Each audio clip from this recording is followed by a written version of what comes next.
Hi first graders! Today I'm going to read you a non-fiction book about Martin Luther King called Martin Luther King Jr. And in this book you'll notice some of those great non-fiction text features we've been learning about.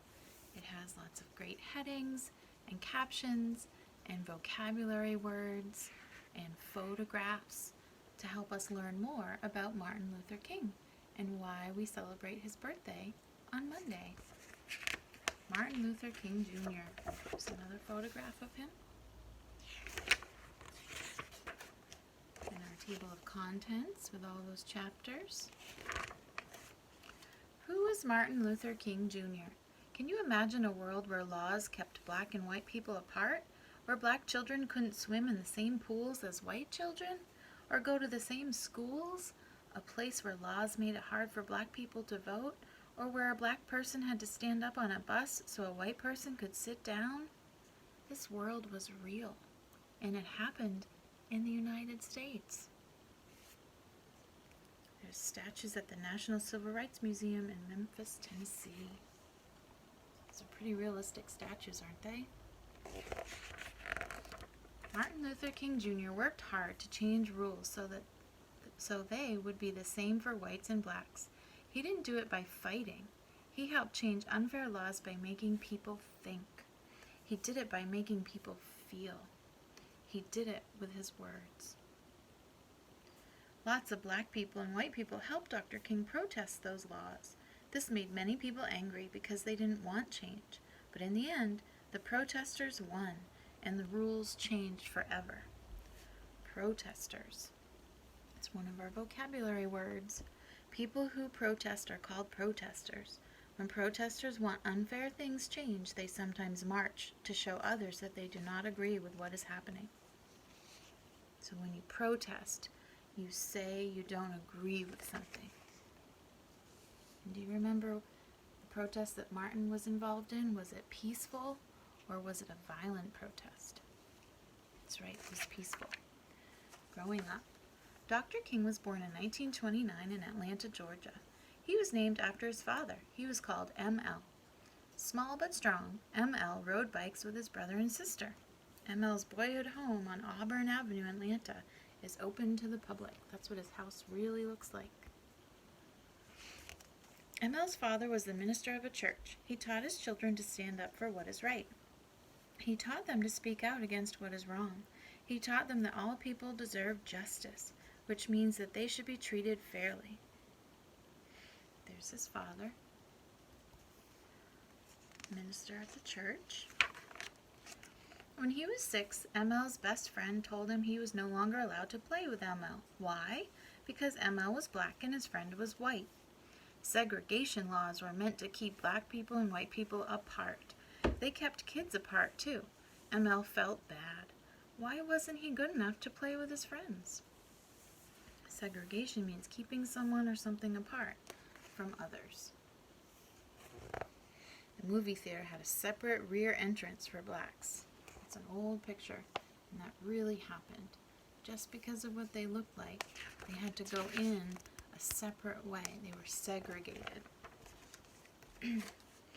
M.L.'s mother told him he was just as good as anybody else, and she told him the world was wrong. He wiped his tears. Then M.L. promised that one day he would change the world. Change for peace. Martin Luther King Jr. received the Nobel Peace Prize in 1964. At that time, he was the youngest person ever to have received it. He was just 35 years old. Nobel Peace Prize is an important award given to outstanding work toward peace. He worked really hard to make peace. And it worked, didn't it? Those are some labels that label his family. Take a look. Real photograph of his family. In his time, Martin Luther King Jr. was a boy in the late 1930s. Many things were different from how they are today.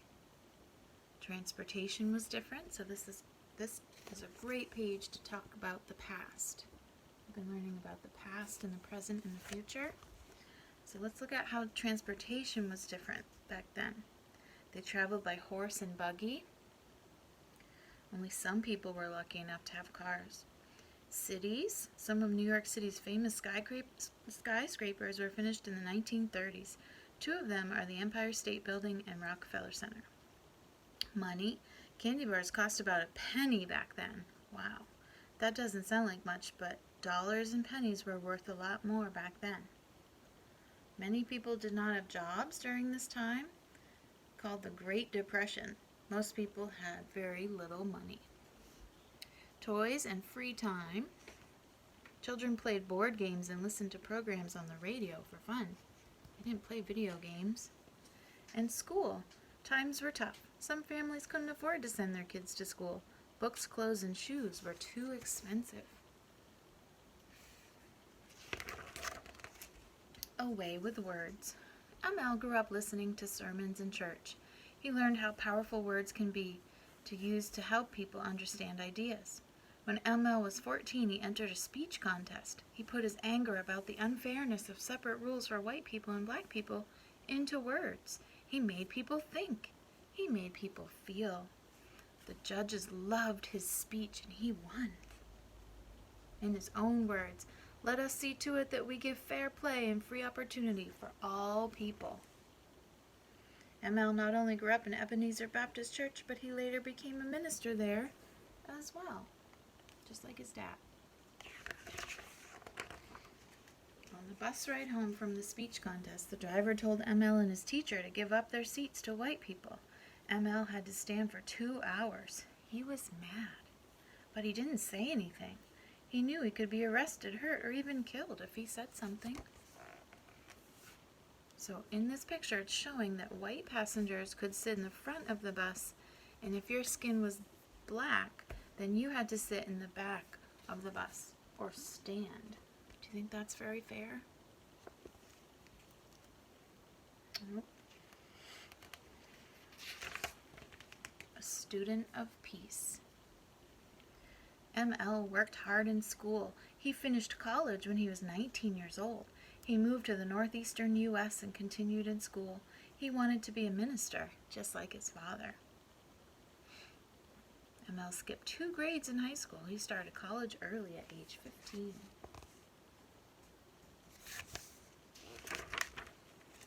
In 1952, M.L. met Coretta Scott and fell in love. They got married and moved south to Alabama. There, M.L. worked as a minister. By 1955, he had gone as far as you can go in school. He had earned the title Doctor. Now he was Dr. King. Here's the Baptist church where he was the minister. And there's a photo of him and Coretta Scott King.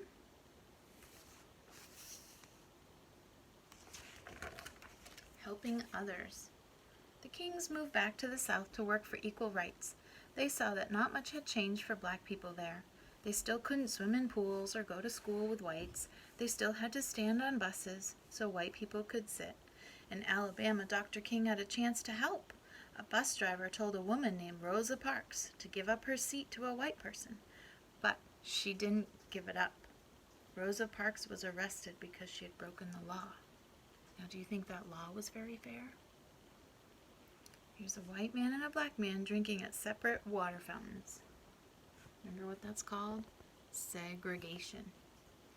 And this is where the bus stopped, where she waited in 1955. Rosa Parks. And there she is. That's the woman that said, "No, that's not fair. I'm not giving up my seat just because my skin color is different." Lots of people went to a meeting to decide what to do. Maids, janitors, and other working people rode the buses. They asked people not to ride buses until blacks and whites had the same rules. They called it a boycott. They put Dr. King in charge because he had a way with words. "Always feel that you count. Always feel that you have worth," he said. So a boycott means to stop using a service as a way to protest it, to tell a statement how you feel. For more than a year, black people walked. They took cabs. They even rode mules to get around. The boycott was not easy, but finally people listened. Black people and white people would have the same rules on the buses. Unfortunately, many white people did not follow the new rules. Here are the people boycotting the buses. The Buses are driving around with empty seats because they all said, "No, I'm not going on the bus until you change the laws." Dr. King went all over the country giving speeches. He talked about injustice and civil rights. He made people think. He made people feel. And he asked people to join him in protests for change. Blacks and whites marched together to protest bad laws. They went to places where only whites were allowed. A lot of them got arrested. Angry people called them names. Sometimes the marchers were even hurt or killed. Injustice is behavior or treatment that is unfair. Martin said, "Injustice anywhere is a threat to justice everywhere."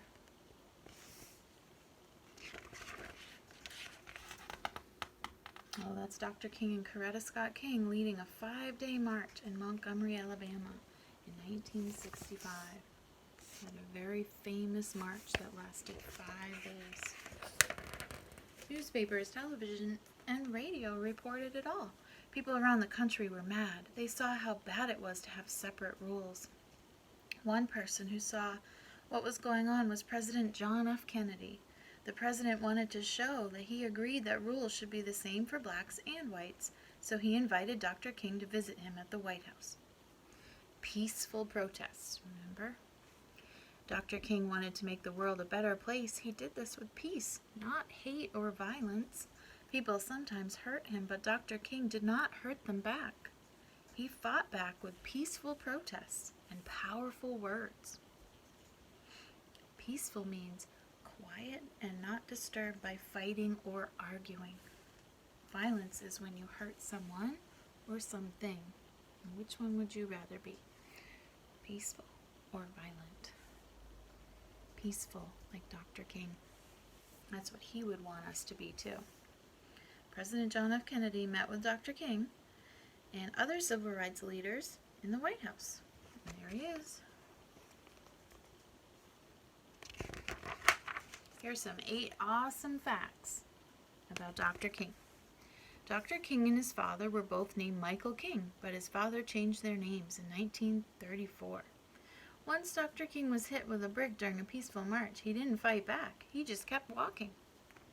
Dr. King liked to dance. Dr. King learned good ideas from a man in India named Gandhi. He used peaceful protests to fight unfair laws. Dr. King gave 2,500 speeches during the last 11 years of his life. The statue of Dr. King at his memorial in Washington, D.C. is huge. Its head weighs 27 tons. Dr. King told people to love each other like brothers and sisters. Dr. King and Coretta Scott King had 4 children: Yolanda, Martin Luther III, Dexter, and Bernice.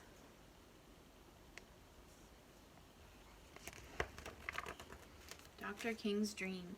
In August 28, 1963, in Washington, D.C., in the same city where our country makes its laws, a huge crowd of people, black and white, cheered. They had come to stand with Dr. King and protest bad laws. Everyone in the crowd wanted the same rules for white people and black people. A draft of Dr. King's "I Have a Dream" speech is still located at that college. Thousands of people gathered for the march on Washington in 1963. Dr. King's voice boomed as he gave his most famous speech, "I have a dream." Dr. King's dream was for all people to be treated the same. Hard times. 3 months after Dr. King's speech, President Kennedy was assassinated. It was a hard time for the United States, but the next president, Lyndon Johnson, kept working to change the rules.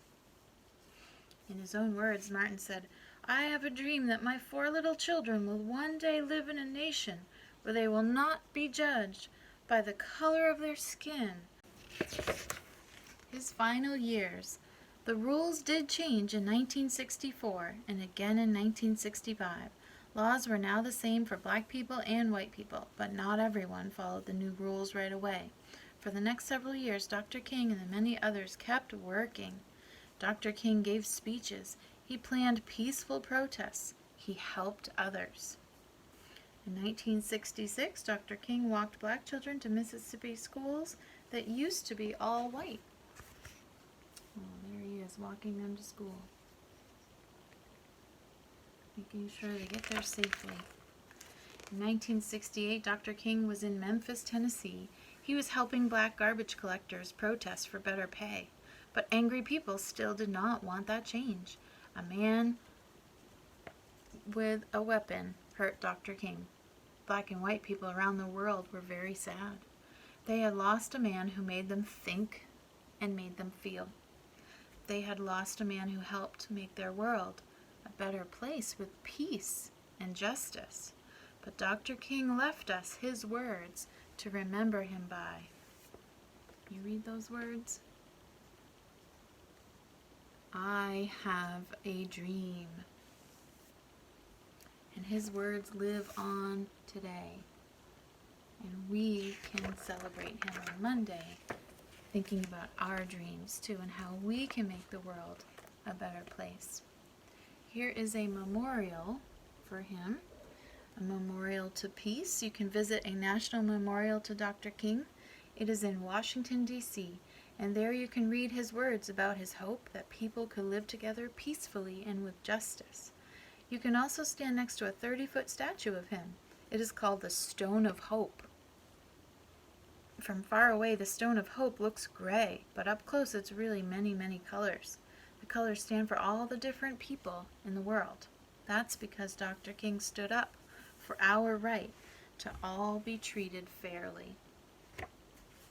The Stone of Hope is carved out of granite. This color rock is called shrimp pink.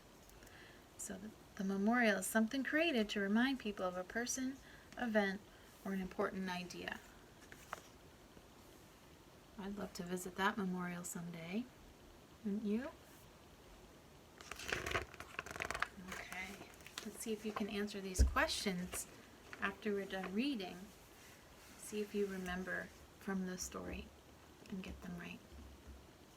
Dr. King won a speech contest when he was 14, 18, 24, or 9. Dr. King gave his I Have a Dream speech in Atlanta, Georgia, Washington, D.C., Memphis, Tennessee, or Boston, Massachusetts.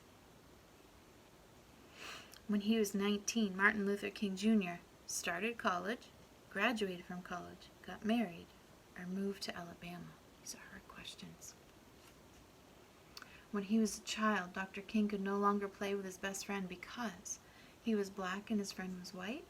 He wouldn't share, he was poor, or he played too rough.